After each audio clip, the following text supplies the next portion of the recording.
మన్యం జిల్లాలోని గిరిజన సంక్షేమ సంఘం ఆధ్వర్యంలో కొనసాగుతున్న నిరసనలు. గిరిజన విద్యార్థుల కోసం ప్రత్యేక ఆరోగ్య సిబ్బందిని నియమించాలని డిమాండ్. గిరిజన ఆశ్రమ పాఠశాలల్లో వసతి గృహాలలో చదువుతున్న గిరిజన విద్యార్థుల ఆరోగ్యం కోసం ప్రత్యేక ఆరోగ్య సిబ్బందిని నియమించాలని ఉత్తరాంధ్ర ప్రధాన కార్యదర్శి పాలక రంజిత్ కుమార్ డిమాండ్ చేశారు. పార్వతీపురం మన్యం జిల్లా కలెక్టరేట్ వద్ద జరుగుతున్న నిరసన దీక్షలు శుక్రవారం 5వ రోజు సందర్భంగా భిక్షాటన కార్యక్రమం నిర్వహించారు.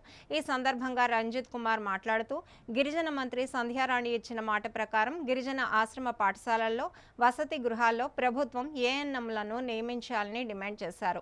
జిల్లా అధికారులు కూడా సమస్య పరిష్కారం కోసం కృషి చేయాలని కోరారు.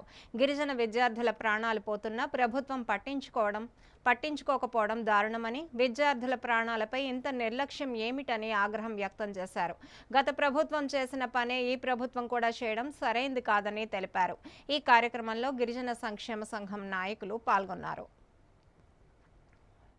గిరిజన ఆశ్రమ పాఠశాలల్లో వసతి గృహాల్లో గతంలో ఎవరైతే గిరిజన విద్యార్థులకు 24 గంటలు వైద్య సేవలు చేశారో ఆదివాసీ ఆరోగ్య సిబ్బంది ఏఎన్ఎంఎల్ని తక్షణమే విధుల్లోకి తీసుకోవాలని గిరిజన సంఘాల తరపున డిమాండ్ చేస్తున్నాం. ఎందుకంటే కూటమి ప్రభుత్వం ఏర్పాటైన తర్వాత గుమ్మడి సంధ్యారాణి గారు గిరిజన మంత్రిగా బాధ్యతలు తీసుకొని మొదటి సంతకం గిరిజన విద్యా సంస్థల్లో ఏఎన్ఎంల నియామకం చేపడతామని చెప్పారు. ఆ హామీ నేటికి ఏడాది అవుతున్నా ఏడాది పూర్తయినా అమలు కాలేదు. ఈ నేపథ్యంలోనే ఈ నిరసన దీక్షలు చేస్తున్నాం. ఇప్పటికైనా రాష్ట్ర ప్రభుత్వం, కూటమి, ముఖ్యమంత్రి గారు, ఉప ముఖ్యమంత్రి గారు గిరిజన విద్యార్థుల ప్రాణాలు కాపాడే విధంగా గతంలో పనిచేసిన ఆదివాసీ ఆరోగ్య సిబ్బందిని తక్షణమే విధుల్లోకి తీసుకోవాలని విజ్ఞప్తి చేస్తున్నాం.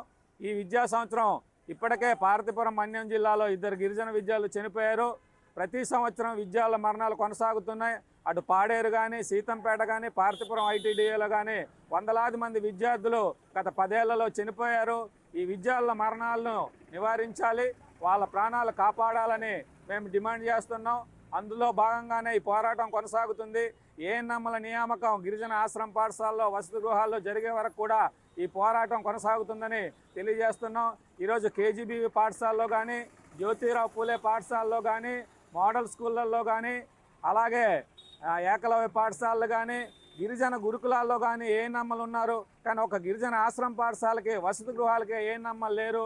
ఇది సరైన విధానం కాదు, ఇది శాస్త్రీయమైన విధానం కాదు. కాబట్టి ప్రభుత్వము, కూటమి పాలకులు, నాయకులు ఆలోచన చేసి తక్షణమే ఏఎన్ఎంల నియామకం చేపట్టాలని ఈ సందర్భంగా అధికారులకి, పాలకులకి డిమాండ్ చేస్తున్నాం.